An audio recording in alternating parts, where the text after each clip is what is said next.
Hello class 10 के प्यारे बच्चों, आज दोबारा मैं जो है समरी लेकर के मैं आया हूँ आपको। कल मैंने बता दिया था आपको टू स्टोरीज अबाउट फ्लाइंग।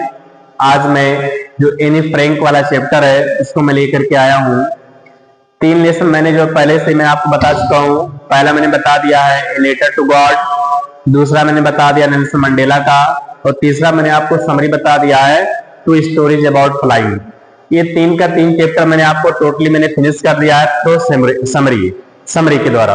और लाइन बाय लाइन में क्या कर रहा हूँ, सारी चीजें मैं आपको डिस्क्राइब कर रहा हूँ, चाहे वो वर्ड मीनिंग हो, चाहे सेंटेंस हो, चाहे ट्रांसलेशन हो, हर एक चीज मैं आपको एक्सप्लेन कर रहा हूँ। ठीक है। और आज मैं आपका चौथा लेसन में लेकर के आया हूँ फर्स्ट फ्लाइट का, जिसका नाम है from the diary of Anne Frank.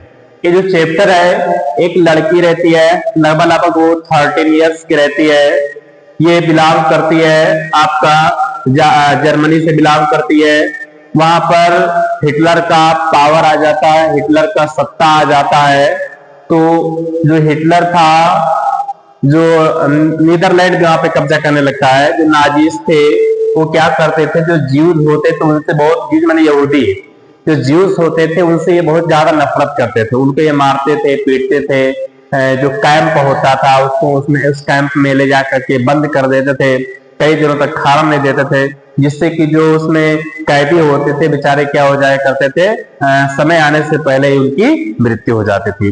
तो उसी के बारे में थोड़ा सा यहाँ पे डिस्क्राइब है समरी, उसके बारे में आपको बताने जा रहा हूँ। ठीक है, चलिए देखते हैं क्या इसके बारे में आपका है। पहला क्या आपका है चैप्टर का नाम from the diary of Anne Frank. यानी ये जो चैप्टर है, एनी फ्रैंक एक लड़की रहती है, उसी लड़की को एक डायरी मिलता है। और कब वो डायरी मिलता है, उसके बर्थडे पे मिलता है 19 जून 1942 1942 में उसको एक डायरी दिया जाता है उसके बर्थडे गिफ्ट पे। तो उस डायरी में जो भी थॉट होता है, जो भी उसकी थिंकिंग होती है, जो भी वो सरवाइव करते हैं अपने लाइफ में अपने पेरेंट्स के साथ, तो सारे के सारे थॉट को क्या करते हैं उस डायरी में इंडिकेट करती है, सारी के सारी बातों को डायरी में क्या करते हैं राइट डाउन करती है। ठीक है ना। चलिए देखते हैं क्या इसमें इंट्रोडक्शन देख लेते हैं। पहले क्या है, this chapter is an extract from the diary of a young girl. ये जो हम चैप्टर पढ़ने जा रहे हैं, कौन सा chapter, from the diary of Anne Frank. ये जो चैप्टर हम पढ़ने जा रहे हैं, ये चैप्टर किससे लिया गया है, the diary of a young girl, एक युवा लड़की की डायरी से लिया गया है। रिटन बाय एनी फ्रैंक, किसके द्वारा लिखा गया है, एक एनी फ्रैंक लड़की रहती है उसके द्वारा लिखा गया है। ए 13 ईयर ओल्ड ज्यूइश गर्ल, जो कि वो कितने साल की रहती है, मैंने आपको बताया कि जो एनी फ्रैंक रहती है वो 13 ईयर्स ओल्ड होती है। 13 ईयर्स ओल्ड होती है, 13 साल की लड़की रहती है। और वो इसकी अगर कास्ट की मैं बात करूं तो ये ज्यूइश रहती है, यहूदी गर्ल्स रहती है, ज्यूइश गर्ल्स होती है, ये यहूदी लड़की रहती है, अर्थात यहूदी फैमिली से क्या करती है, बिलोंग करती है ये। She wrote this diary while hiding with her family during World War II. इसने इस डायरी को कब लिखा, जब वो अपने माता पिता के साथ कहां पर छिपी हुई थी, और छिपी हुई थी, कब छिपी हुई थी, during the second world war, द्वितीय विश्व युद्ध जब चल रहा था, तो उस समय वो अपने माता पिता के साथ छिपी हुई थी। और छिपी भी कहा, इन एम्स्टर्डम, यहाँ पे नहीं दिया मैं लिख रहा पे, इन एम्स्टर्डम में छिपी हुई थी, इन एम्स्टर्डम में छिपे हुए थे। ठीक है, एम्स्टर्डम में छिपे हुए थे लोग और अपने फैमिली के साथ। When Adolf Hitler the Nazis were persecuting the Jews, जब हिटलर हो गए और जो नाजिस माने जो नाजी लोग हो गए अर्थात नीदरलैंड के लोग, ये सारे लोग मिलकर के जो ज्यूस थे, जो यहूदी थे, उनको मारते थे, पीटते थे, उनको क्या नाम से बंदी बना लेते थे। और हिटलर के बारे में आपने सुना, ये भी नाम ही हिटलर है ना, तानाशाह। हिटलर मींस क्या होता है, तानाशाह इस पे करता था। Anne receive the diary as a birthday gift on 12 June, या 12 कर दीजिएगा, 12 जून 1942। उसने इस डायरी को कब रिसीव किया, उसने कब उसने प्राप्त किया, उसको इस डायरी से कब मिला, उसे बर्थडे पे मिला था, उसके जन्मदिन पे मिला था। और कब मिला था, 12 जून 1942 में। यानी 12 जून 1942 में उसे क्या किया गया था, डायरी उसे उसके बर्थडे गिफ्ट पे दिया गया था। Decided to write it regularly, और ये निश्चित किया गया था कि इस डायरी को क्या करेगी, रेगुलरली तरीके से उसे क्या करेगी, राइट डाउन करेगी, लिखेगी।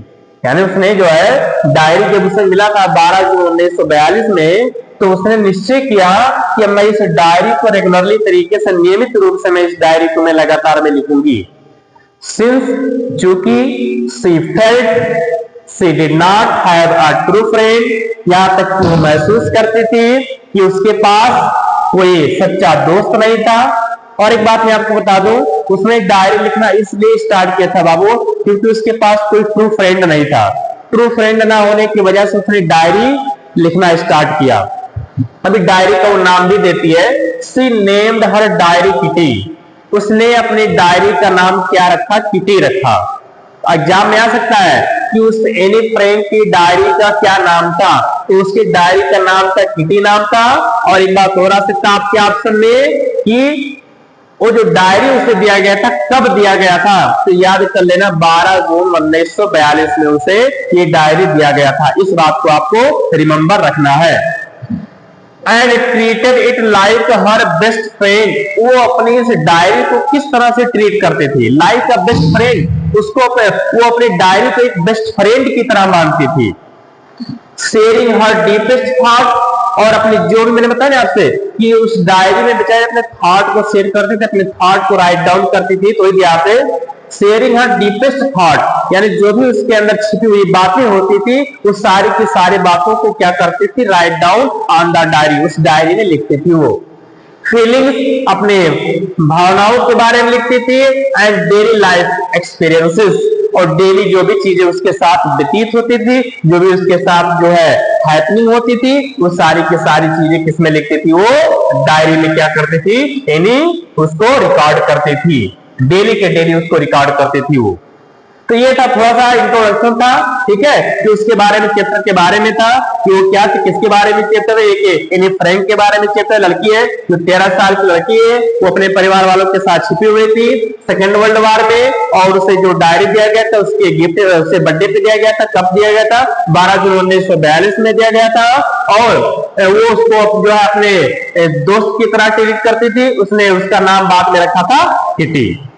अब आगे हम लोग चलते हैं थोड़ा सा, इसमें देखिए क्या दिया है, एनीज फीलिंग अबाउट फ्रेंडशिप। अब एनी की क्या फीलिंग होती है, फ्रेंडशिप के प्रति एनी की क्या फीलिंग होती है, ये इसके बारे में यहाँ पर हम थोड़ा सा क्या करेंगे, डिस्क्राइब करेंगे। पहला देखिए क्या है, any begins by saying that she had many friends. Any कहती क्या है, कहता है any begins by saying, any ने ये बात शुरुआत किया, मतलब जब उसने डायरी में लिखा तो शुरुआत में ऐसा कहती है कि शी हैड मेनी फ्रेंड्स। उसने शुरुआत में लिखा कि मेरे पास बहुत सारे दोस्त हैं, मेरे पास क्या है, बहुत सारे दोस्त हैं। एंड क्लासमेट्स, बहुत सारे क्या सहपाठी है। But no one with whom she can share her private thought, मतलब उसने कहा भाई मेरे पास तो कोई दोस्त नहीं है। फिर बाद में उसने जब डायरी को स्टार्ट किया तो उसमें लिखा उसने कि आई हैव मेनी फ्रेंड्स, मेरे पास बहुत सारे दोस्त हैं, क्लासमेट्स, बहुत सारे क्लासमेट्स भी हैं। लेकिन no one with whom she can share her private thought, लेकिन ऐसा कोई उसमें कोई दोस्त नहीं था कि जिससे वो अपनी प्राइवेट बातों को क्या कर सके, शेयर कर सके। ऐसा होता है कि एक फ्रेंड क्या होता है, हम अगर किसी को नहीं बताते तो अपने दोस्त को कहना कि अपनी बातों को क्या करते हैं, शेयर करते हैं। तो ऐसा कोई इसमें दोस्त नहीं था जिससे कि अपने थॉट्स को, प्राइवेट थॉट्स और इमोशंस को क्या करें, हम उसी के साथ शेयर करें। फ्रेंड्स तो बहुत थे, ठीक है, लेकिन कोई ऐसा सच्चा दोस्त नहीं था जिससे हम अपनी बातों को उसके साथ शेयर कर सकें। She feels so lonely despite, और वो हमेशा क्या करती थी, अकेला महसूस करती थी। हमेशा वो कैसा महसूस करती थी, अकेला महसूस करती थी। डिस्पाइट, इसके बावजूद, डिस्पाइट का मतलब होता है इसके बावजूद, despite being surrounded by people, और यहां तक कि इसके मतलब क्या, पीपुल का मतलब लोग का मतलब है कि उसके फैमिली की बात की गई है। उसके बहुत सारे फैमिली थे, बहुत सारे लोग थे। उसके फैमिली में बताया गया कि 30 मेंबर्स थे। उसके फैमिली में चाचा चाची सब, दादा दादी, मम्मी पापा सबको मिला करके लगभग उसके फैमिली में 30 मेंबर्स थे। वही दिया यहाँ पर कि वो अकेला महसूस करती थी। 30 मेंबर्स होने के बावजूद, 30 मेंबर्स होने के, उसके परिवार में 30 मेंबर्स होने के बावजूद वो तनहा महसूस करती थी। सो इसीलिए she decided to confide in her diary, इसीलिए उसने इस डायरी को लिखने का क्या किया, निश्चय किया। which according to her, जिसके अनुसार had more passions than people do। अब यहाँ कहने का मतलब क्या है कि had more passions than people do। अब कहने का मतलब क्या है कि भाई ये 13 साल की क्या थी, ये 13 years क्या थी, ये ओल्ड गर्ल थी, ये 13 साल की लड़की थी। भाई अगर कोई 13 साल की लड़की अगर कोई डायरी लिखेगी या कोई लेख लिखेगी, कोई इससे कोई आर्टिकल लिखेगी, तो 13 साल की बच्ची क्या ही लिख सकती हो। कोई उसके नॉवेल्स हो या कोई इसके जो है क्या नाम से ड्रामा हो गया, उसके किसी भी चीज को पढ़ने के लिए उतना एक्साइटमेंट नहीं होगा वो, सही है कि नहीं। तो वही बात कह रही है कि इसका यहाँ पर यह मतलब कि पेपर यहाँ पे होना चाहिए, पेपर होना चाहिए।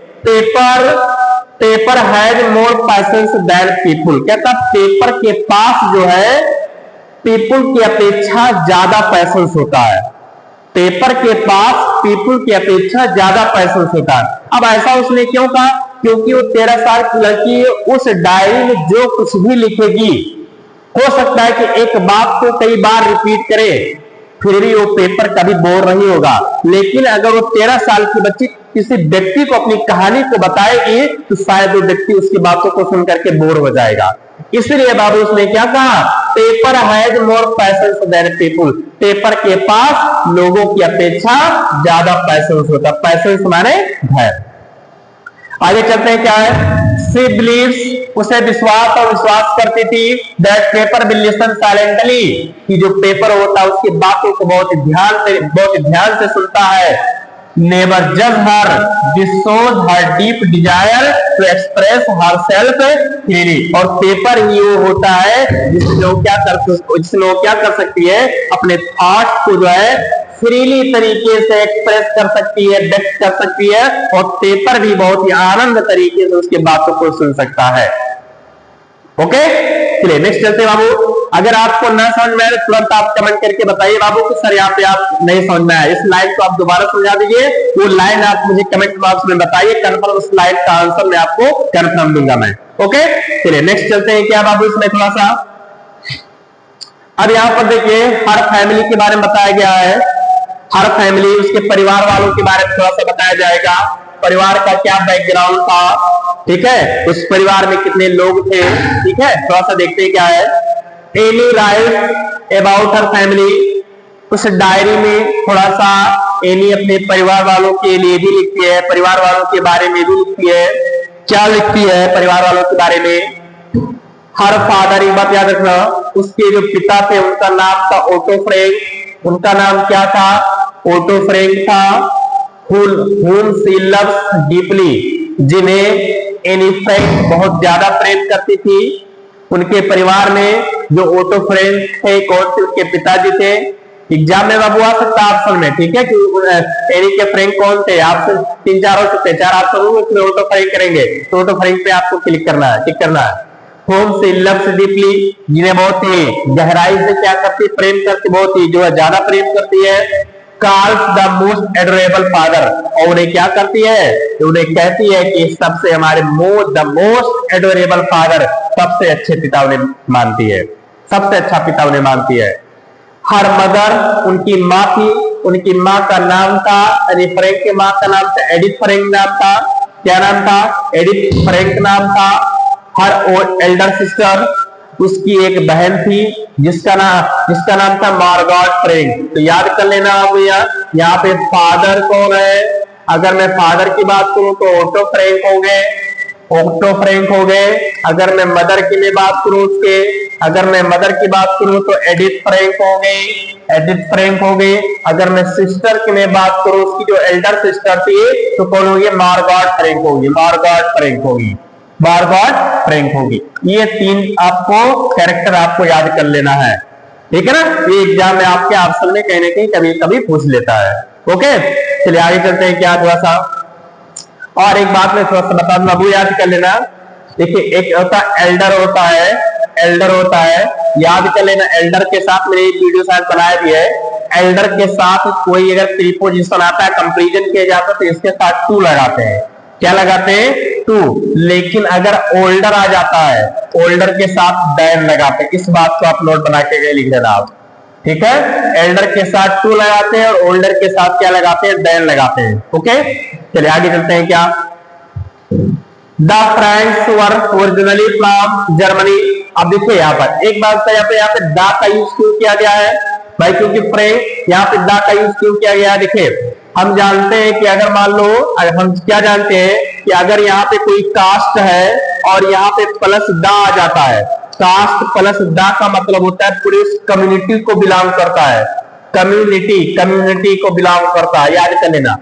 कास्ट प्लस द जो होता है बाबू, वो पूरी कम्युनिटी को बिलोंग करता है, पूरे समुदाय के लोग। जैसे मैंने कहा ब्राह्मण, तो केवल एक ब्राह्मण की बात हो रही है, इसका मतलब मैंने कहा द ब्राह्मण, तो इसका ब्राह्मण के सभी लोग। तो यहाँ पर द फ्रैंक, जो फ्रैंक समाज के हम कह सकते हैं, ठीक है ना। The Franks were originally from Germany. जो फ्रैंक लोग होते थे वो जर्मनी से बिलोंग करते थे। ओरिजिनली वो कहां से थे? वो जर्मनी से बिलोंग करते थे। But they moved to Amsterdam. देखो मैंने बताया एम्स्टर्डम वो छिपे हुए थे, लेकिन वो बाद में कहां चले गए थे? एम्स्टर्डम में चले गए थे बाबू। कहां चले गए थे? एम्स्टर्डम में चले गए थे। द नीदरलैंड व्हेन, और ये कहां पड़ता है? Netherland. When Hitler rose to power in 1943। जब हिटलर ने इस पे कब्जा कर लिया, वहां पर नीदरलैंड में भी कब्जा कर लिया। कब? 1933 में। As Jews were no longer safe in Germany. तब यहूदियों को छिपने के लिए जर्मनी में कोई और स्थान नहीं बचा। जब हिटलर ने वहां पे जब वहां पे पावर में आया, ही रोज टू पावर का मतलब होता है जब हिटलर पावर में आया, सत्ता में आया, अर्थात वहां पे जब वो कब्जा कर लिया 1933 में, तब यहूदियों को जर्मनी में छिपने के लिए कोई स्थान नहीं मिला। तो इसलिए वो कहां पर चले गए? एम्स्टर्डम में चले गए थे। वो कहां चले गए थे बाबू? एम्स्टर्डम में चले गए छिपने के लिए। चलिए आगे चलते हैं। क्या स्कूल में देखिए कहां पर वो पढ़ी हुई थी, थोड़ा सा देख लेते हैं। स्कूली शिक्षा पे कहां हुई थी? Any attend the Montessori school. और एनी जो थी उसकी प्रारंभिक शिक्षा एक मॉन्टेसरी स्कूल में हुई थी। इस ब्राइट क्या था कि जो एनी थी वो थोड़ा सा कैसी थी? ब्राइट थी। देखिए बाबू याद कर लो, ये इसका एनी का यहाँ पर ये वर्ब यहाँ पर आ गया, समझ जाओ, ठीक है। तो ये क्या? Any attend the Montessori school. Any जो थी एक मॉन्टेसरी स्कूल में उसने क्या क्या अटेंड किया, और वो कैसी लड़की थी? Is a bright. ब्राइट का मतलब क्या होता है? होशियार होता है, याद कर लो। ब्राइट का मतलब होशियार, इंटेलिजेंट। यहाँ चमकीला नहीं होता है, ब्राइट में चमकीला भी होता है, लेकिन ब्राइट का मतलब होशियार भी होता है, इंटेलिजेंट। एनी कैसी लड़की थी? एक इंटेलिजेंट लड़की थी, टाकेटिव लड़की थी। टाकेटिव लड़कियां बापूरी होती हैं, याद कर लो, ठीक है। लड़कियां जो होती हैं वो टाकेटिव होती है। टाकेटिव का मतलब होता है बातूनी, उनका बात कभी खत्म नहीं होता है, कितना उनको समझा लो, ठीक है। तो बातूनी कहीं ना कहीं होती है, उसमें कोई डाउट नहीं है। इंटेलिजेंट बुद्धिमान लड़की थी, अच्छी लड़की थी वो। सी मेंशंस, उसने ये भी मेंशन किया अपनी डायरी में, उसने बताया that she has a good relation with her classmate. उसने डायरी में उसने ये भी मेंशन किया, इंडिकेट किया कि हमारा जो क्लासमेट्स के साथ जो मतलब रिलेशन हम कह सकते हैं, जो हमारा बनना हो गया, वही क्या उसने she has a good relation with her classmate, उसका अपने दोस्तों के साथ अच्छी बनती थी, है ना, अच्छे से मतलब बनता था, ऐसा नहीं कि दुश्मनी था। टीचर्स के साथ भी उसका अच्छा संबंध था, अच्छे से टीचर्स के साथ बिहेव करते थे। टीचर और स्टूडेंट के बीच जो उसका संबंध वो भी अच्छा था। But sometimes she gets into trouble because of her talkative nature. लेकिन कभी कभी उसको समस्या हो जाया करती थी, किसके कारण? उसके टॉकेटिव नेचर के कारण, क्योंकि वो बातूनी लड़की थी, है ना, इसलिए उस कभी कभी जो है दुखी हो जाया करती थी, समस्या क्रिएट हो जाया करता था एनी फ्रैंक के लिए। ओके, बाकी वो अच्छी थी लड़की कहीं ना कहीं। वो अपने बारे में भी डिस्क्राइब कर रही है ना कि मैं ऐसे ऐसे थी क्लास में, ऐसा नहीं कि अपने सबके बारे में जो है डिस्क्राइब करे, अपने बारे में भी डिस्क्राइब कर रही है, ठीक है।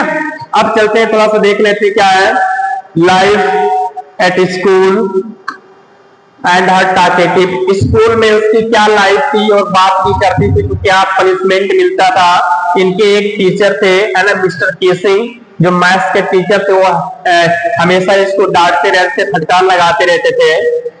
एनी एडमिट्स का मतलब होता है बताना, अपनी बात को और आगे जोड़ना। उसने एनी ने और डायरी में अपनी बात को और आगे जोड़ा। क्या बताया उसने कि that she is very talkative in the class. अपने बारे में भी बता रही है, अपनी क्वालिटी भी बता रही है ना। क्या बता रही है कि जब मैं कक्षा में होती थी तो मैं बहुत ज्यादा बात करती थी। मैं हर मैथ टीचर, जो उसके मैथ के टीचर होते थे, मिस्टर कीसिंग, कौन थे उसके मैथ्स के टीचर, कौन थे? Mr Keesing often scolds her for this habit. वो हमेशा उसके जो गणित के जो अध्यापक थे वो हमेशा इस हैबिट के लिए उसे हमेशा क्या करते थे? डांटते थे। हमेशा क्या करते थे? डांटते। कौन सी हैबिट? हैबिट का मतलब वही टॉकेटिव वाला। हैबिट का मतलब क्या होता है? वही टॉकेटिव बात जो करते रहते थे हमेशा। उसके लिए उसके जो मैथ के टीचर होते थे वो क्या होते? डांटते। मैथ के टीचर खड़ूस होते ही होते हैं, है ना, ये याद रखो, कभी नहीं भूलता, ठीक है। वन डे, एक दिन, he punishes her by asking to write an essay titled chatter box. अब दोबारा क्या हो गया? उसे सजा के तौर पर उसके टीचर ने, मिस्टर कीसिंग ने उसे एक टाइटल दिया कि चैटर बॉक्स पे आपको क्या लिख करके लाना है? एक होमवर्क लिख करके लाना है। इंस्टेड ऑफ फीलिंग एम्ब्रेस्ड, शर्मिंदा होने के बावजूद। भाई एक बच्चे होता है कि यार कोई सजा दिया जाए, होमवर्क दिया जाए सजा के तौर पर, तो बच्चे शर्मिंदा हो जाते हैं। लेकिन शर्मिंदा होने के बावजूद एनी राइट ए ह्यूमरस एस्से। एनी ने कैसा एस्से लिखा? बहुत ही ह्यूमरस एस्से लिखा, बहुत ही ह्यूमरस एस्से लिखा। सी आर्ग्यूज, उसने डिस्कशन किया, डायरी में उसने डिस्कस किया that talking is a natural trait of student, कि बात करना विद्यार्थियों का हैबिट होता है। ट्रेट का मतलब होता है हैबिट, बात करना विद्यार्थियों का हैबिट होता है। Since she inherited it from mother, क्योंकि ये इसे कहां से मिला था? उसकी मां से मिला था। क्या उसे कहां से मिला था? जो टॉकेटिव है, जो बात करने का जो वे है, ये उसे विरासत में मिला था। इनहेरिटेड मतलब होता है विरासत में मिलना। जैसे कहते हैं कि ये प्रॉपर्टी हमें विरासत में मिला है, तो वही चीज जैसे उसकी विरासत में मिला था, इसका मतलब उसकी माता जी बहुत बातूनी थी भैया। लेडीज बातूनी होती हैं, सी कांट हेल्प इट, तो उसकी मदद नहीं कर सकती है। आगे चले क्या है? Mister Keesing reads it, mister Keesing भी उसे पढ़े, लाफ, हंसे, but after she keeps talking again, लेकिन बेचारी जो एनी थी वो दोबारा बात करना शुरू कर दिया उसने। He gives her another topic, teacher ने उसे दोबारा एक टॉपिक दे दिए, एंड इनकरेजेबल चैटर बॉक्स, एक ऐसा बातूनी, एक ऐसा बात जिसको सुधारा ही नहीं जा सकता है। एनी राइट्स अगेन क्लेवरली, जो एनी थी दोबारा उसने चतुराई से लिखा, making her teacher laugh once more, उसने दोबारा अपने टीचर को खुश कर दिया।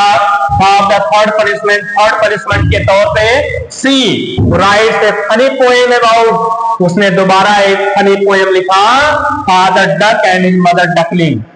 ये थोड़ा सा यहाँ पे आप करेक्शन कर लेना बाबू, यहाँ पे आप करेक्शन कर लेंगे थोड़ा सा।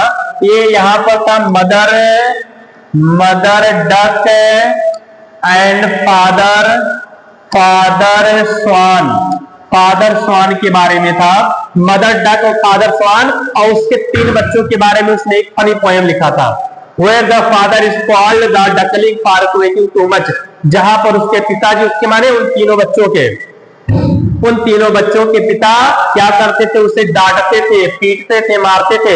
एक बार इतना ज्यादा मार दिए तो उन लोगों की क्या होगी? मृत्यु होगी। और क्यों? क्योंकि वो बहुत ज्यादा बात करते थे। सोच लो, बात करने पे कितना ज्यादा गुस्सा हो जाते हैं। वो गुस्सा हो सकता है, टीचर भी गुस्सा हो सकते हैं। द क्लास लाफ्स हार्टली, अब पूरा क्लास जोर जोर से हंसने लगा। After that mister Keesing never punishes her again, उसके बाद जो मिस्टर किसिंग थे एनी को दोबारा उसने सजा नहीं दिया। इंस्टीड, इसके बावजूद he start making jokes with her, इसके बावजूद मिस्टर किसिंग भी उसके जोक में क्या हो गए? शामिल हो गए। अब आगे पढ़ते हैं any thought and feeling, any की क्या थॉट थे, क्या फीलिंग्स थे, ये थोड़ा सा पढ़ लेते हैं। थॉट हर डायरी, उसकी डायरी को लेकर के बिकम टू नो, के वो कहती क्या है? तरह कभी जानते हैं नैनी वाज चेयरफुल, एनी कहती है कि मैं बहुत ज्यादा चेयरफुल लड़की थी, खुशमिजाज लड़की थी, जैसा कि आप ऊपर देख चुके हैं।